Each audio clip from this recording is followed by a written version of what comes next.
வணக்கம். இன்றைய முக்கிய செய்திகள். தமிழ்நாட்டில் வீடு வீடாக சென்று பொங்கல் தொகுப்பு டோக்கன் விநியோகம் செய்யும் பணி தொடங்கியது. வெனிசுலா அதிபர் மதுரோ கைது செய்யப்பட்ட நிலையில் உச்சநீதிமன்ற உத்தரவின்படி துணை அதிபர் டெல்சி ரோட்ரிக்ஸ் இடைக்கால அதிபராக பொறுப்பேற்றுள்ளார். தமிழகத்தில் கல்லூரி மாணவர்களின் திறன் வளர்ச்சி மற்றும் டிஜிட்டல் முன்னேற்றத்திற்காக மடிக்கணினிகள் வழங்கும் திட்டத்தை முதலமைச்சர் மு.க.ஸ்டாலின் அவர்கள் நாளை தொடங்கி வைக்க உள்ளார் என்று தகவல் வெளியாகியுள்ளது. 2 நாள் பயணமாக ஒன்றிய அமைச்சர் அமித்ஷா அவர்கள் தமிழ்நாடு வந்தடைந்துள்ளார். தமிழ்நாட்டில் பொங்கல் பரிசு தொகுப்புடன் 3000 ரூபாய் ரொக்கப்பணம் வழங்கப்படும் என்று முதலமைச்சர் மு.க.ஸ்டாலின் அவர்கள் அறிவித்துள்ளார். இலவச பேருந்து பயண அட்டைக்கு மாற்றுத்திறனாளிகள் விண்ணப்பிக்கலாம் என்று தெரிவிக்கப்பட்டுள்ளது. வெனிசுலா அதிபர் கைது செய்யப்பட்டதற்கு அமெரிக்க முன்னாள் துணை அதிபர் கமலா ஹாரிஸ் அவர்கள் கண்டனம் தெரிவித்துள்ளார். கள்ளக்குறிச்சி மாவட்டம் ரிஷிவந்தியம் ஒன்றியத்தை பிரித்து வானாபுரம் ஒன்றியம் உருவாக்கி அரசாணை வெளியிடப்பட்டுள்ளது.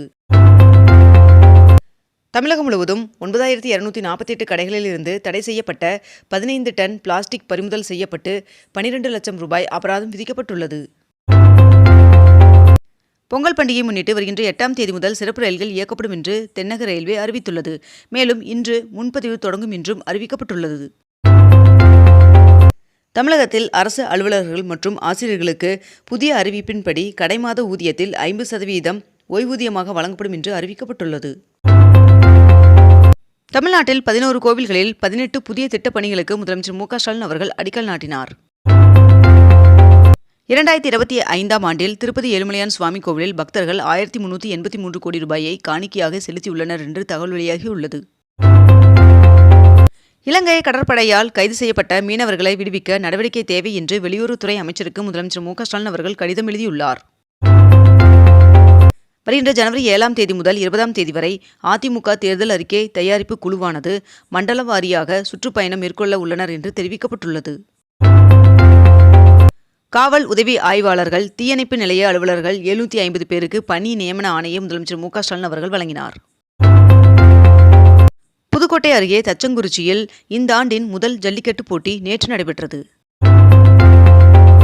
அண்ணா அறிவாலயத்தில் திமுக தேர்தல் அறிக்கை மொபைல் செயலியை முதலமைச்சர் மு.க.ஸ்டாலின் அவர்கள் தொடங்கி வைத்தார்.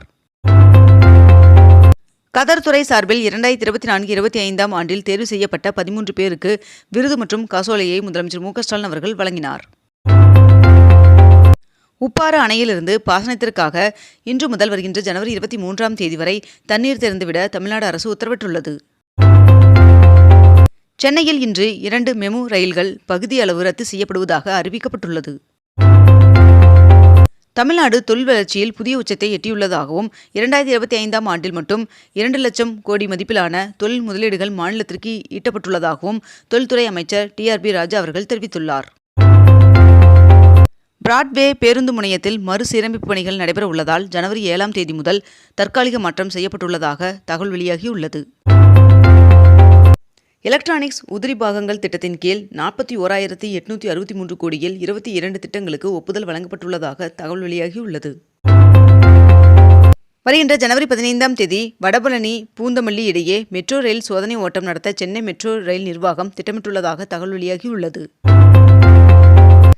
கோவை உக்கடம் பேருந்து நிலைய மறுசீரமைப்பு பணிகள் 50% நிறைவடைந்துள்ளதாக தெரிவிக்கப்பட்டுள்ளது. நங்கநல்லூர் 5வது பிரதான சாலையிலிருந்து பழவந்தாங்கல் சுரங்கப்பாதை வரை நேரடி இணைப்பு சாலை அமைக்க சென்னை மாநகராட்சி 29 கோடி ரூபாய் ஒதுக்கியுள்ளதாக தகவல் வெளியாகியுள்ளது. 3 கோடி ரூபாயில் கட்டப்பட்ட பெரிய சூரியூர் ஜல்லிக்கட்டு மைதானத்தை வருகின்ற ஜனவரி 15ஆம் தேதி துணை முதல்வர் உதயநிதி ஸ்டாலின் அவர்கள் திறந்து வைக்க உள்ளார் என்று தகவல் வெளியாகியுள்ளது. 22 கேரட் ஆபண தங்கத்தின் விலை சவரனுக்கு 480 ரூபாய் குறைந்து 1 சவரன் 1,160 ரூபாயாகவும் 1 கிராம் 12,520 ரூபாய்க்கும் விற்பனை செய்யப்பட்டு வருகிறது. இதனைத் தொடர்ந்து 1 கிராம் வெள்ளியின் விலை கிராமிற்கு 4 ரூபாய் குறைந்து 1 கிராம் வெள்ளி 256 ரூபாய்க்கு விற்பனை செய்யப்பட்டு வருகிறது. மேட்டூர் காவிரி கரையில் 2500 ஆண்டுகள் பழமையான பெரும் கற்கால ஈம சின்னங்களான கல்வெட்டுகளை ஆராய்ச்சியாளர்கள் கண்டுபிடித்துள்ளனர். வாக்காளர் பட்டியலில் பெயர் சேர்க்க மற்றும் திருத்தம் செய்ய இன்று சிறப்பு முகாம் நடைபெற உள்ளது. வருகின்ற ஜனவரி 19ஆம் தேதி தஞ்சாவூரில் திமுக மகளிர் அணி மாநாடு நடைபெற உள்ளதாக தெரிவிக்கப்பட்டுள்ளது. மதுரையில் ஜல்லிக்கட்டு போட்டிகள் நடைபெற உள்ள நிலையில் காளைகளுக்கு மருத்துவ சான்றிதழ் தரும் பணி தொடங்கியுள்ளது. தருமபுரி மாவட்டம் பஞ்சப்பள்ளி அணையிலிருந்து வருகின்ற 5ஆம் தேதி முதல் மே மாதம் 24ஆம் தேதி வரை தண்ணீர் திறந்துவிட அரசு ஆணையிட்டுள்ளது. திண்டுக்கல் மாவட்டம் பழனியில் தைப்பூச சிறப்பு யாகம் மற்றும் பூஜைகள் வருகின்ற 7ஆம் தேதி முதல் தொடங்குகிறது என்று தெரிவிக்கப்பட்டுள்ளது. திமுக இளைஞரணி தென்மண்டல மாநாடு விருதுநகரில் வருகின்ற ஜனவரி 24ஆம் தேதி நடைபெறும் என்று திமுக தலைமை அறிவித்துள்ளது. அதானி டோட்டல் கேஸ் லிமிடெட் நிறுவனம் வீடுகளுக்கான பைப்லைன் மூலம் விநியோகிக்கப்படும் இயற்கை எரிவாயு மற்றும் வாகனங்களுக்கான கம்ப்ரஸ்ட் நேச்சுரல் கேஸ் CNG விலையை குறைத்துள்ளதாக தகவல் வெளியாகியுள்ளது. சென்னையில் 32 கோடி ரூபாயில் புனரமைக்கப்பட்ட விக்டோரியா பொது அரங்கை பார்வையிட கட்டணம் நிர்ணயம் செய்யப்பட்டுள்ளது. ராமேஸ்வரத்திலிருந்து சென்னைக்கு விரைவில் வந்தே பாரத் எக்ஸ்பிரஸ் ரயில் இயக்கப்பட உள்ளதாக தகவல் வெளியாகியுள்ளது. 2025ஆம் ஆண்டில் மட்டும் சென்னை மெட்ரோவில் 11 கோடி பேர் பயணம் மேற்கொண்டுள்ளனர் என்று தகவல் தெரிவிக்கப்பட்டுள்ளது. இந்திய விமானப்படையின் பலத்தை அதிகரிக்க 114 பல்துறை போர் விமானங்கள் வாங்கும் பணிகளானது இறுதிக்கட்டத்தை எட்டியுள்ளது. ஈஷா மகா சிவராத்திரியை முன்னிட்டு சென்னையில் ஆதியோகி ரத யாத்திரை 1ஆம் தேதி முதல் 8ஆம் தேதி வரை நடைபெற உள்ளதாக தெரிவிக்கப்பட்டுள்ளது. 60 ஆண்டுகளுக்கு பிறகு மீண்டும் சிங்கவால் குரங்குகள் கணக்கெடுக்கும் பணி நடைபெற உள்ளது. முதலமைச்சர் மு க ஸ்டாலின் அவர்கள் வருகின்ற ஜனவரி 8ஆம் தேதி பொங்கல் பரிசு தொகுப்பு விநியோகத்தை சென்னையில் தொடங்கி வைக்க உள்ளார் என்று தகவல் வெளியாகியுள்ளது. மதுரை திருவனந்தபுரம் ரயில் கோட்டங்களில் பராமரிப்பு பணியின் காரணமாக குருவாயூர் சென்னை இடையிலான எழும்பூர் எக்ஸ்பிரஸ் ரயில் போக்குவரத்தில் மாற்றம் செய்யப்பட்டுள்ளது.